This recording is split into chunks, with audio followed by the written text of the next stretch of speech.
9 जून को नरेंद्र मोदी तीसरी बार पीएम ओहदे का ओथ लेंगे, लेकिन ओथ सेरेमनी से पहले कैबिनेट एक्सटेंशन को लेकर बैठकों का दौर जारी है। अमित शाह के घर पर बीजेपी सदर जेपी नड्डा और अमित शाह के बीच बैठक हुई और दोनों के बीच कैबिनेट एक्सटेंशन को लेकर चर्चा हुई। इस बैठक से पहले जुमे को जेपी नड्डा के घर पर कई राउंड की मैराथन बैठक हुई। जुमे की मैराथन बैठक में जेपी नड्डा, अमित शाह और राजनाथ सिंह ने एनडीए के सहयोगी दल के नेताओं के साथ अलग अलग बैठक पर कैबिनेट एक्सटेंशन के गठन को लेकर विचार विमर्श किया। जराये के मुताबिक डिस्कशन के अमल को पूरा कर लेने के बाद जेपी नड्डा और अमित शाह अपनी पूरी रिपोर्ट नरेंद्र मोदी को देंगे। कैबिनेट की तश्कील करना पीएम का खास हक होता है, इसलिए इस बारे में तमाम अलायंस, सपोर्टर ग्रुप और अपनी पार्टी की राय जानने के बाद आखिरी फैसला नरेंद्र मोदी ही करेंगे।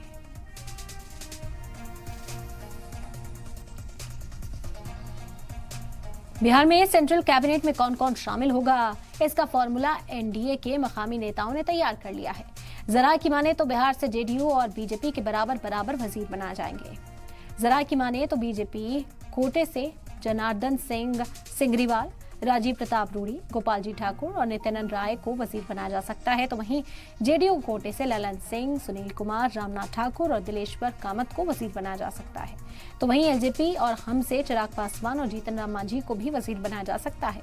पीएम नरेंद्र मोदी की क़यादत वाली नई काउंसिल ऑफ मिनिस्टर में बिहार और आंध्र प्रदेश का ओवर रिप्रेजेंटेशन हो सकता है। इसके साथ ही जयंत चौधरी और केरल में बीजेपी के इकलौते सांसद सुरेश गोपी को भी वजीर बना सकते हैं।